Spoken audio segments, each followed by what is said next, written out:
Hi everyone, my name is Craig Hill. I'm Professor of New Testament here at Wesley Theological Seminary in Washington, D.C. I'm delighted that you've all come. I'm delighted you're all joining us for what I hope will be a rewarding study of this often bewildering but always fascinating subject, the Bible and the future. The future has a long and colorful past, and it has, as it happens, a very loud and controversial present. Interest in the last days is at a record-setting level, as evidenced recently by the phenomenal sales of the Left Behind novels of Tim LaHaye and Jerry Jenkins. Indeed, interest in the end times is a very big business, what my old teacher Robert Jewett called the doom boom. Just to put things into perspective, it's worth noting that historically at least, rumors of the world's demise have been greatly exaggerated. Consider the example of William Miller, a Baptist farmer in New York who was convinced that Christ would return in the early 1840s. With the assistance of Joshua Himes, a Boston preacher, Miller persuaded tens of thousands of Christians that the day of the Lord was at hand.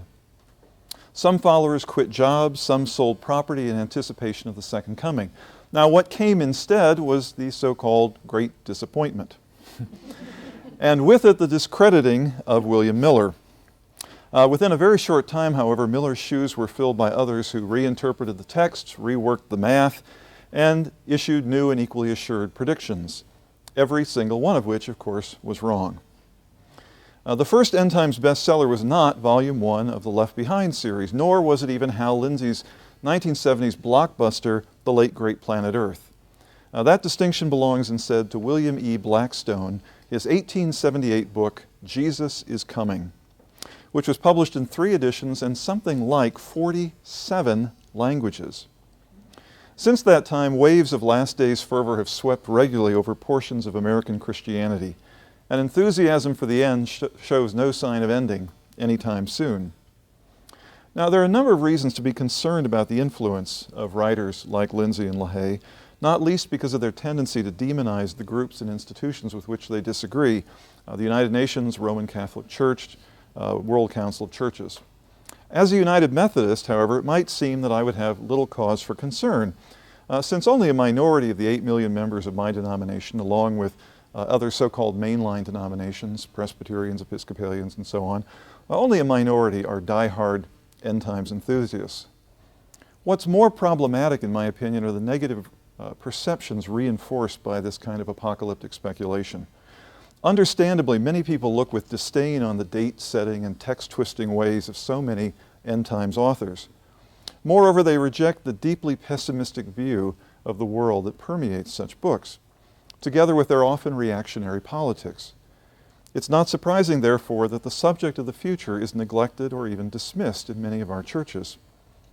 Shouldn't we just rid ourselves of all this talk about the future hopes and dreams, and get on with the business of being Christians today? Well, if by such talk one means prophetic conjecturing, last days fantasizing, then yes, that sort of thing is altogether dispensable, and the sooner the better. It's regrettable, however, that the Christian hope is so frequently reduced to such a miserable caricature. That hope is in fact something much grander and far more vital. At heart, it's the belief that God, not evil, not suffering, not death, not futility, not sin, is the final reality in the cosmos.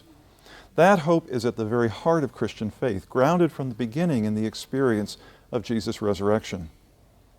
Now, in the book I really did try, you might not believe me, to avoid a lot of technical jargon. Once you get into the appendix and start reading about premillennial dispensationalism, you might disagree. But anyway, I tried to avoid it, but I had to introduce one word right at the beginning.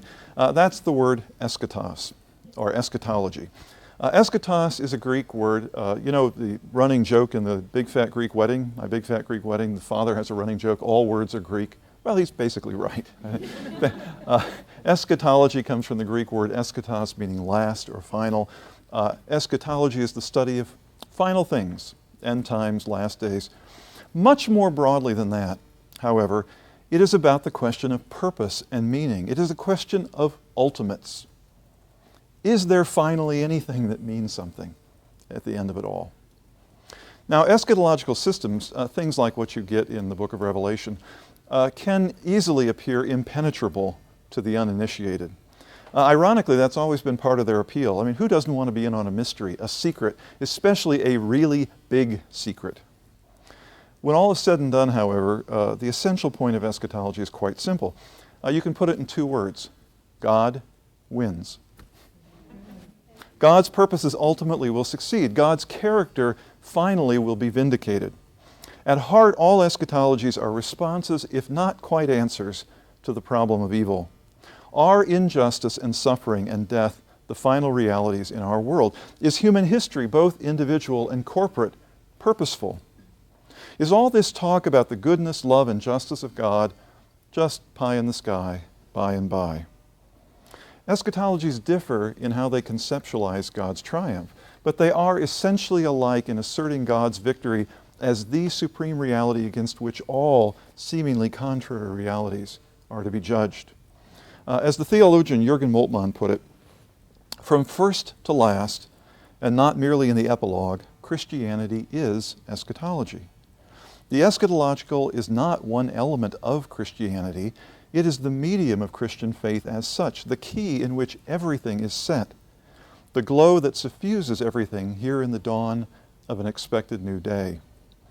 Or, in the words of Karl Barth, Christianity that is not entirely and altogether eschatology has entirely and altogether nothing to do with Christ. One might equally say that it has nothing to do with God, if indeed God is the Redeemer as well as the Creator of the universe.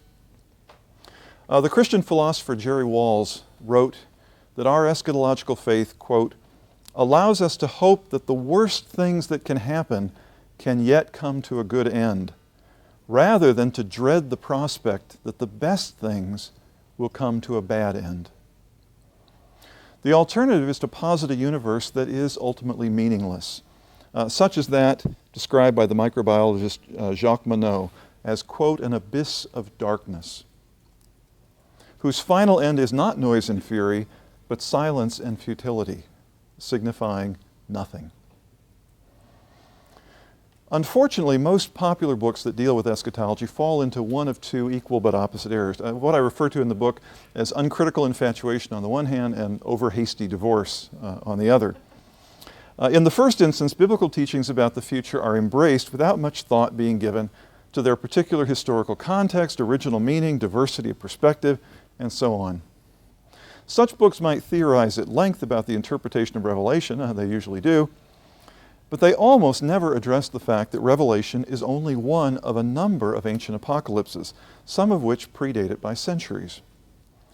Other inconvenient problems are also overlooked, such as the fact that Revelation, like many New Testament writers, the author of Revelation, like many New Testament writers, expected Christ to return in his lifetime. Coming to terms with the Bible requires facing such difficulties, and there are many others, requires facing such difficulties squarely. Last days books that do so are very few and far between. Now, the opposite mistake I just mentioned is to focus only on the problems and to conclude, therefore, that eschatology is an antiquated and disposable relic of our primitive past. It's an uncouth relative who should have been shown the door a long time ago. Now, that's an understandable reaction. Nevertheless, it is ultimately self-defeating. As I wrote in the book, sorry to quote myself, theologies are like organic systems in which a change in one part affects every other part. Microorganisms might seem inconsequential, but they are essential to all of life. If they go down, the whole system eventually goes down with them. Eschatology is similarly basic. Its elimination undermines all of Christian theology. I wrote the book, In God's Time, the Bible and the Future, to define and defend the broad middle ground between these extremes, to show that it's possible to take the difficulties seriously without jettisoning the core of Christian hope in the process. As I've already indicated, it's that second problem, that of neglecting or rejecting eschatology, that's my primary concern. By and large, mainline Christian churches suffer from an enfeebled, not an overheated expectation. In a sense, we have ceded this ground to Christian fundamentalists, and I think that to our detriment. Why does it matter? in part because the gospel places demands on us that conflict at so many points with our present worldly self-interest. Loving our enemies might not make us happy. Serving the poor is not likely to advance us socially or economically. It's no accident that the radical ethic of Jesus is situated within an equally radical proclamation of the coming reign of God. That is the only context in which it makes sense. To attempt to follow Jesus' teaching while denying its central affirmation is an exercise in futility. Eschatological demands require eschatological commitments and eschatological resources. Now, to live as a Christian is to live in hope. That's not always easy. In fact, it can be exceedingly difficult. Nevertheless, we believe that when all is said and done, our hope does not disappoint us. That's Paul in Romans 5:5. That's the eschatological faith of Jesus Christ in which we all have a stake and a share. Why does it matter? Let me give you one more reason. To understand those Jews who hope for the restoration of Israel, the coming of God's Messiah, the resurrection of the dead, to understand Jesus, to understand Paul, indeed to understand every other New Testament author, we need to understand eschatology. Coming to terms with the Bible, in part, means coming to terms with this issue. Now, you may have noticed, if you've looked at the lesson plan for the weeks to come, that I actually skipped the second chapter of the book in the lesson plan. That's done for one reason, and that's to create a more manageable course length. It's not that I don't think the second chapter of the book's important. But because we're skipping over that, I formally in the course, let me just say a few words about the perspective of the book with respect to the Bible. I very much like the analogy to the beginning and end suggested by the great scholar J.A.T. Robinson. The creation account of Genesis is theology projected onto the past. The author employed a typical ancient Near Eastern creation account, complete with watery chaos and so forth, very similar, for instance, to Babylonian creation accounts, to express core theological convictions. If Israel's God is the God of creation, then creation is good, humans are made in God's image, the cosmos is purposeful, not accidental, and so on. Taking Genesis seriously does not require that we believe in a literal 6 or 7 day, as it is, creation. A theology of cosmic origins using the cosmology of the time is what we find in Genesis, but one that is using a theology that is expressive, important, and different. That's what we find in Genesis. And I don't think many of us have a lot of trouble with that. I think, well, some people do. I don't think many in the audience here today do.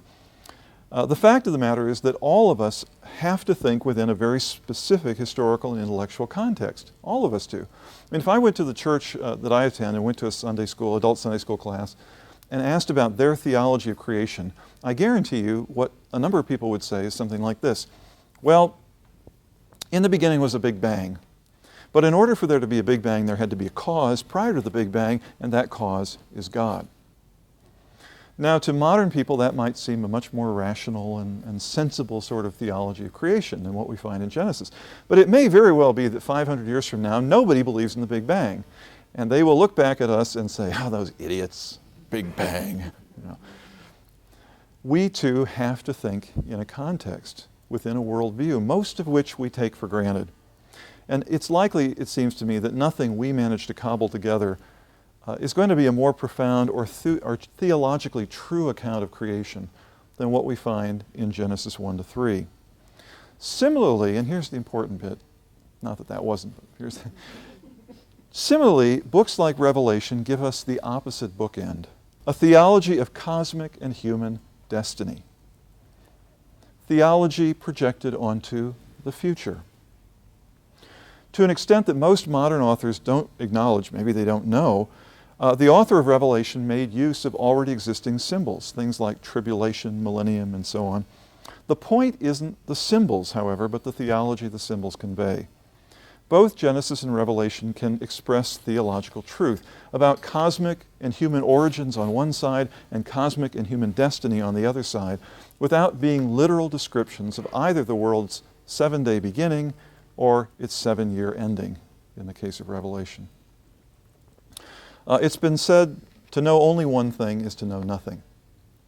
One of the things I'm going to say over and over again, so steel yourself or get used to it, one or the other, is to talk about historical context. What is essential is to read these texts in a historical context. Apart from that, you can pretty much make them mean anything you want them to mean, as the history of the book of Revelation very amply demonstrates. Revelation, all of these texts, Revelation in particular, this seems to be so much the focus of interest. Revelation did not appear out of thin air. It comes at the end of a long history thick with such ideas. Until we understand that, there is no control, no guide to understanding this text. The goal of these 10 lessons is to help all of us to understand and to be strengthened in Christian hope through a careful study of its origins. Beginning next time with a look at the phenomenon of biblical prophecy. I hope you'll join me then. Thank you.